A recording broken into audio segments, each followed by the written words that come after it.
Welcome back. Let's talk about discernment. And it might be helpful if I share why this came up most recently.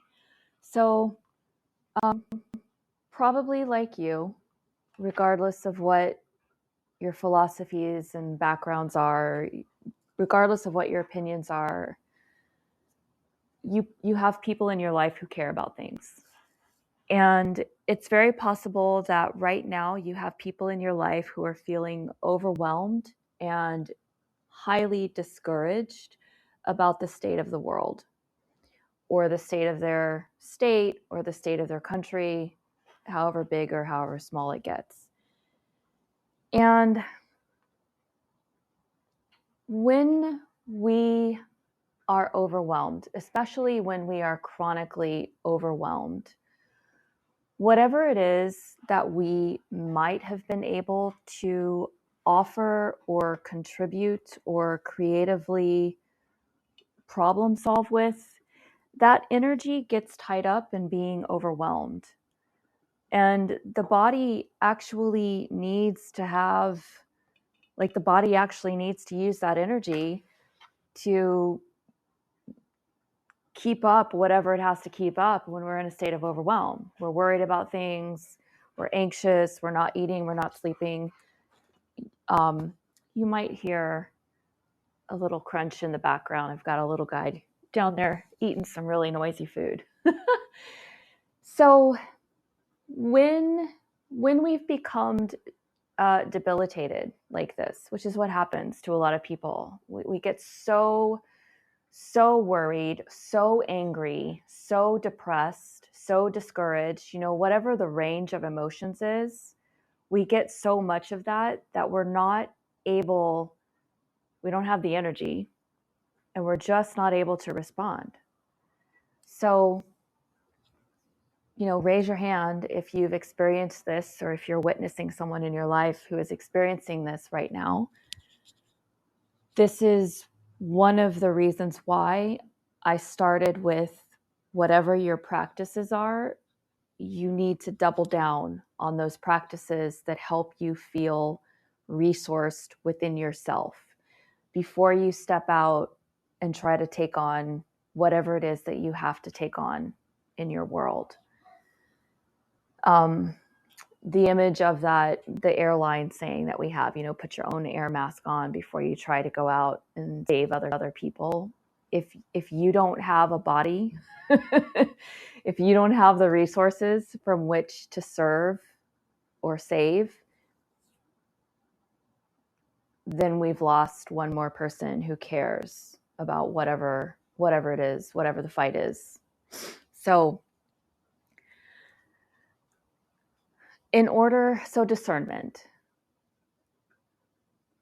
We, as far as many of us can tell, the folks who research these kinds of things and those of us who do some kind of work, therapeutic work, counseling work, community work, creative work, all of us, those of us who show up in some kind of way that's meant to help at least one other person throughout our days, whether it's professionally or personally.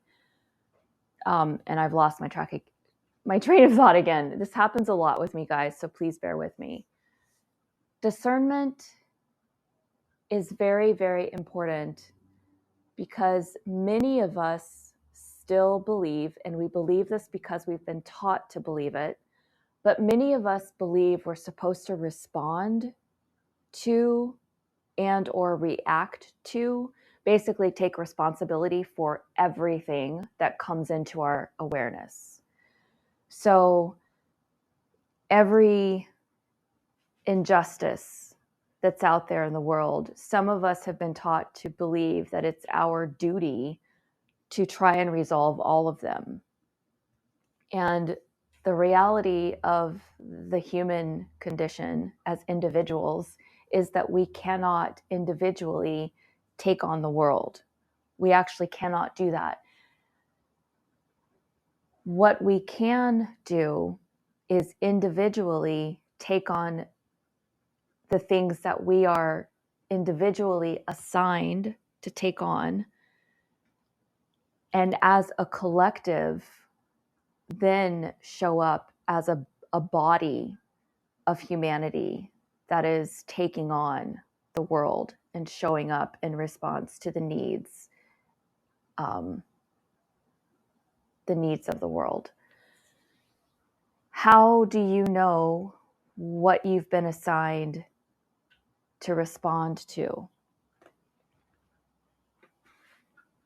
I think that is a layered question. Like, the response to that is layered. And one of the layers is, for some of us, that assignment changes with age and experience. So that's one of the layers. And then for now, I'm going to leave it up to you to identify some of the other layers that are relevant to you in your life.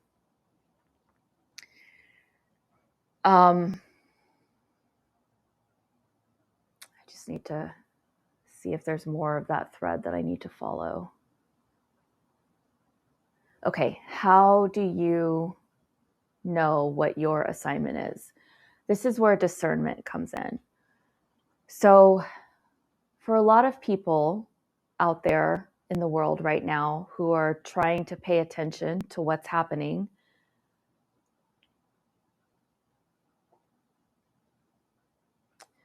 the volume of external input into your life is creating problems for you. So the discernment practice is, which of these pieces of news and pieces of information are actually pieces of news and information that you can meaningfully respond to or relate with or contribute to. And it may take some time for you to decide, to discern, to understand, to recognize what that actually is for you, what the answer to those questions are for you. Sometimes it will be an immediate, no, I'm not interested. I have no skill set for that. I can't get to that side of the world. I don't have any more money to give. I get sick when I engage with that community. There's a lot of ways that we get feedback that the thing that we are looking at is not the thing for us. And now is the time for us to begin to really pay attention to that and act on that if we have been overriding our internal knowing, our internal GPS system, our internal sense of values and morality and ethics. And I know those last two get into some other territory because morality and ethics is part of what inspires us to engage with something or to fight against something. But right now, those are some of the tangible, non-tangible codes and signals that we get when we are being faced with something that's pulling us off our center. Real quick,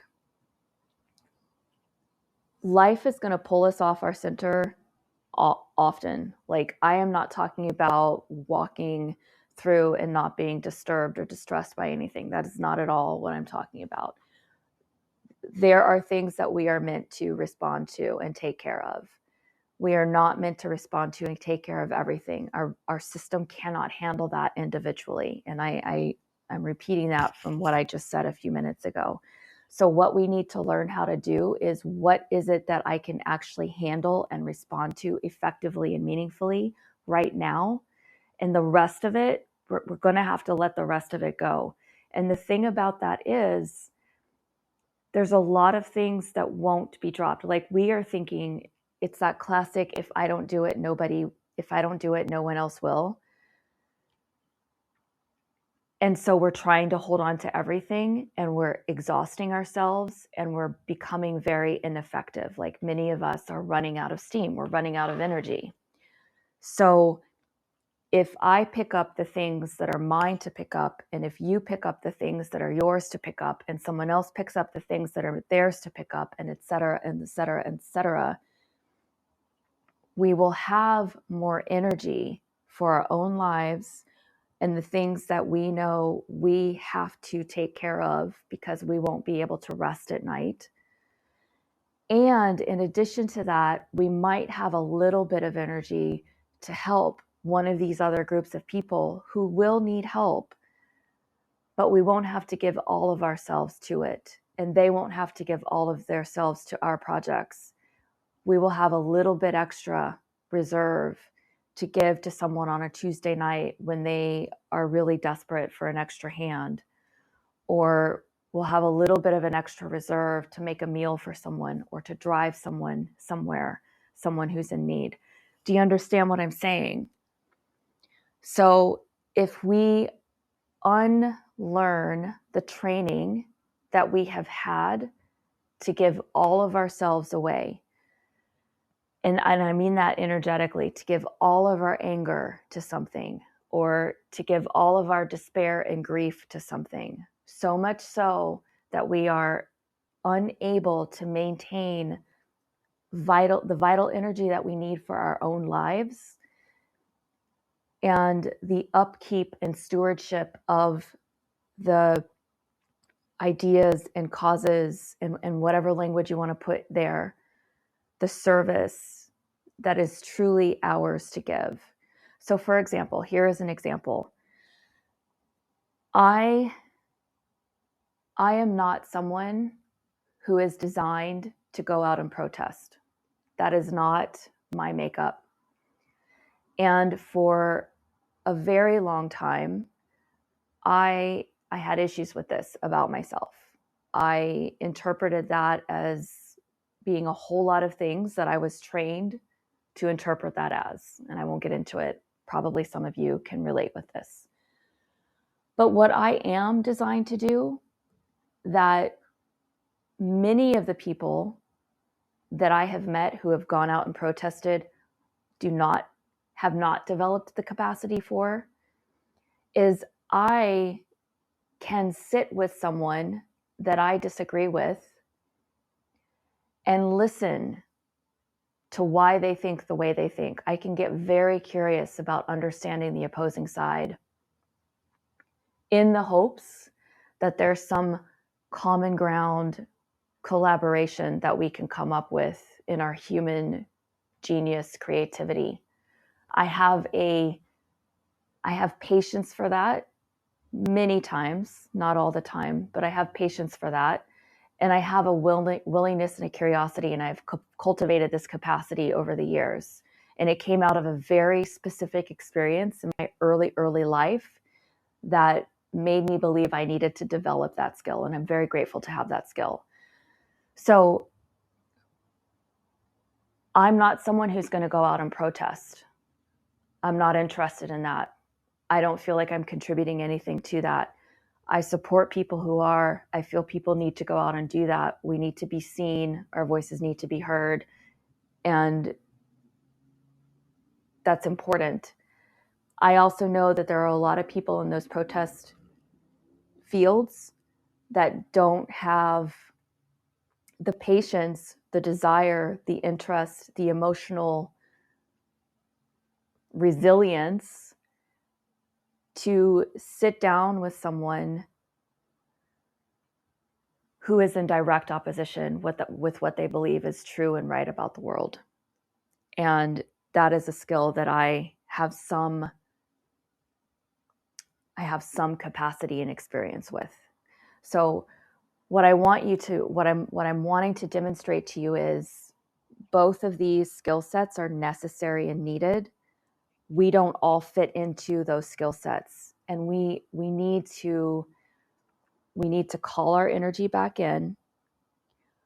We need to develop an inner sturdiness, an inner fortification an internal resiliency, flexibility, and we need to do it for many, many reasons. And we'll get into some of these other reasons as these conversations continue.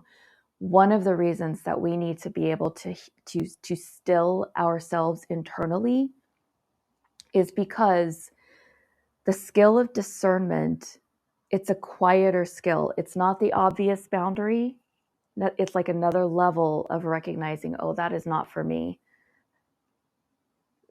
That is not a choice that I need to be making or can make. That is not an opportunity that I can actually meet in the way that that opportunity deserves to be met. These are all things, experiences in the human life that require a level of discernment, and we need to up our discernment game. So when you are hearing a piece of information and you feel your body being thrown off track, and you're not able to concentrate or sleep or whatever it is that happens to you when you get really stressed and anxious, the discernment practice is, what is it in my environment that is keeping me off center? And when we identify that thing in our environment, that experience, that person, place, thing, when we identify it, then comes the question of, okay, do I need to change my relationship with it? Do I need to develop some new skills in order to actually engage with this thing in a way that doesn't deplete me?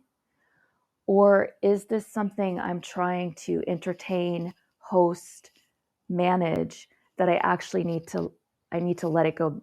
I need to let it back into the web of life, so to speak, so that someone else who does have the capacity for that thing, that concern, that issue, that drama, whatever it is, so that someone else can pick it up, or so that the people who are already dealing with it and dealing with it very effectively can continue that. And I'm not drawing on their energy, and I'm not distracting them. And I'm over here gathering back my energy for the things that are my responsibility, are my skill set, are my place of purpose. So we will talk about discernment more. And again, if you have stories to share about discernment and how discernment shows up in your life, how you recognize the difference between something that's for you and something that's not for you. If you have stories to share about this idea and this experience of being discerning, practicing discernment, and making better choices for yourself, please share that in the comments so that other people can see what the possibilities are. All right. Thank you so much for listening.